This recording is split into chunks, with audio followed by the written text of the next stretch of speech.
I didn't ease into conflict that night.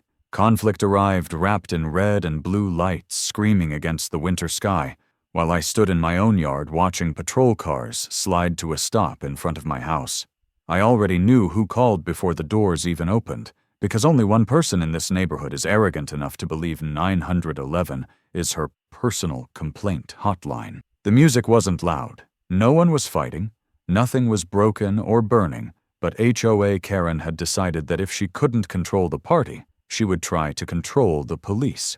My speaker was set to a level lower than normal conversation, yet she had reported public disorder. My guests were laughing, but she had described riot behavior. My kids were holding glow sticks, but she had sworn there were dangerous explosives. I watched her standing there beside the officers with that tight, satisfied smile, convinced that tonight she finally had the power to shut my life down on command. She didn't walk over, she planted herself like royalty, waiting for punishment to be delivered to me as tribute. She had no idea she had already lost.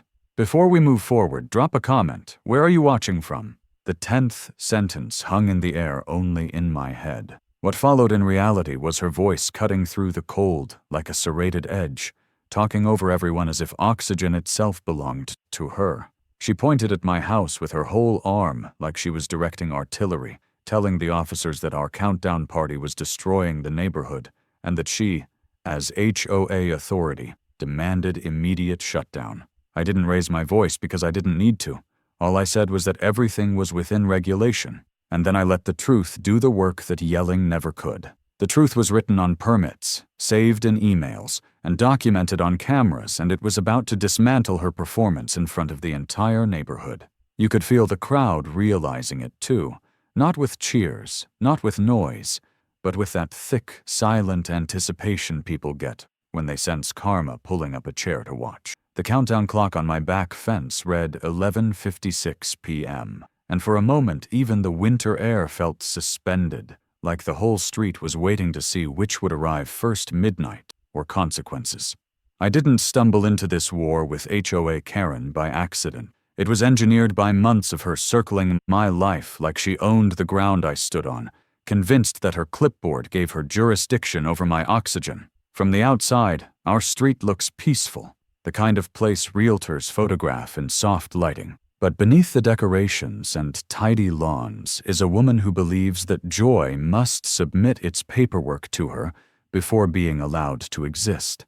I learned that the hard way the first time she slid a notice under my door, accusing my Halloween pumpkins of violating community tone standards, a phrase that doesn't exist anywhere in our bylaws, but lived loudly inside her head. Instead of exploding back at her, I did something far more dangerous to a person like her. I read everything. I read the bylaws word for word. I read city regulations. I read every amendment she pretended to understand. And slowly I realized what she feared most wasn't noise, lights, parking, or decorations. She feared someone who knew the rules better than she did. From then on, I documented everything, because when people like HOA Karen sense resistance, they don't argue honestly, they rewrite history. So I saved her emails, I photographed her notices, and I kept every interaction polite and recorded because I knew one day she would go too far, and I wanted reality to be ready when she did. That day arrived on New Year's Eve, but its foundation was poured long before the countdown began. Power in an HOA neighborhood doesn't always come from rules. Most of the time it comes from who is loudest, most relentless, and most willing to make other people uncomfortable. And HOA Karen built her little empire on exactly that. She learned early that if she spoke with enough confidence and copied enough people on an email, half the neighborhood would assume she must be right, and the other half would be too tired to fight her. And she fed on that exhaustion like oxygen. She wasn't president, she wasn't chair of anything meaningful, but she weaponized titles that sounded official and let people's assumptions do the rest, strutting around with phrases like policy infraction review authority, even though such a position doesn't exist anywhere outside her imagination. I watched her take small guidelines meant for courtesy and twist them into threats, telling new residents that violations would go on their record, as if we were school children. And most of them believed her because who expects their neighbor to manufacture power from thin air? She saved her hardest pressure for anyone who dared not bow, and when she realized I didn't scare easily, she shifted from notes to formal-looking letters printed in bold fonts, full of references to sections and subsections that didn't apply to anything I was actually doing. What she underestimated was how quietly dangerous knowledge can be.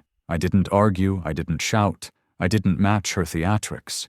I simply knew exactly where her authority ended, and every time she tried to push past it, she felt that invisible wall she couldn't name pressing back against her. By the time New Year's Eve rolled around, she wasn't just annoyed by my countdown party. She was terrified of what it represented. A street full of people enjoying themselves without needing her permission. A gathering that proved her spell over the neighborhood was finally breaking. That fear is what made her pick up the phone and dial 911. Not noise, not safety, not rules, but the simple, unbearable fact that control was slipping from her hands in front of everyone.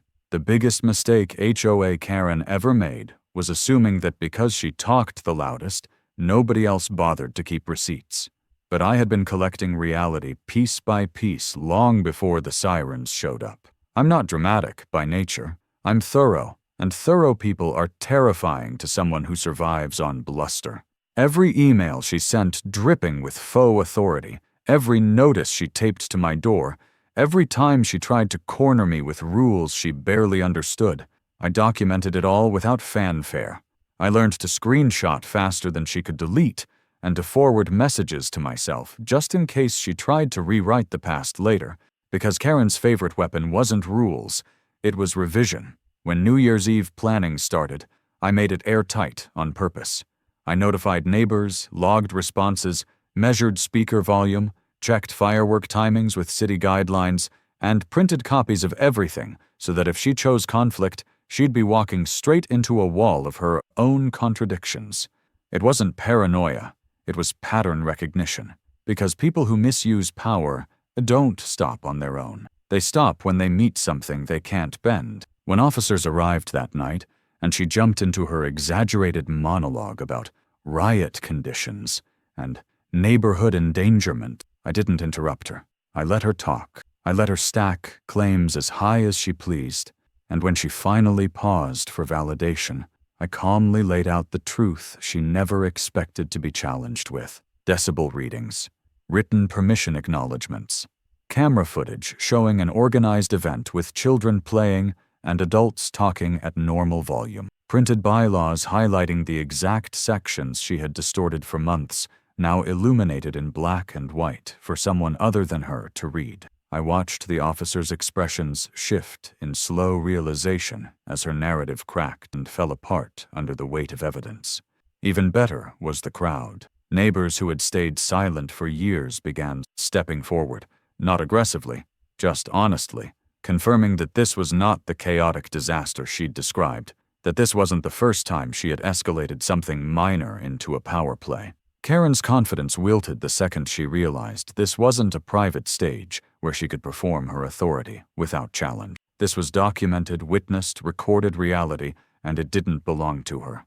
Evidence is quiet, and that's why it's so devastating. It doesn't argue, it doesn't shout, it just sits there and makes lies look ridiculous. By the time the clock was inches from midnight, the truth was already lined up neatly against her, ready to do what years of patience it had been waiting for. Expose the fact that the authority she loved to flaunt had never actually existed in the first place. Midnight didn't sneak up quietly. It marched straight toward us with the countdown booming from the timer in my yard, while HOA Karen's entire performance unraveled in front of the people she had spent years intimidating. The officers had already shifted their attention away from her theatrics and toward the facts in my hands, and that single pivot of authority hit her harder than anything I could have said. She tried to reclaim the moment by talking faster, layering new exaggerations on top of the old ones, claiming danger where there was none, and disorder that only existed in her imagination. But the more she spoke, the more obvious it became that this wasn't about safety.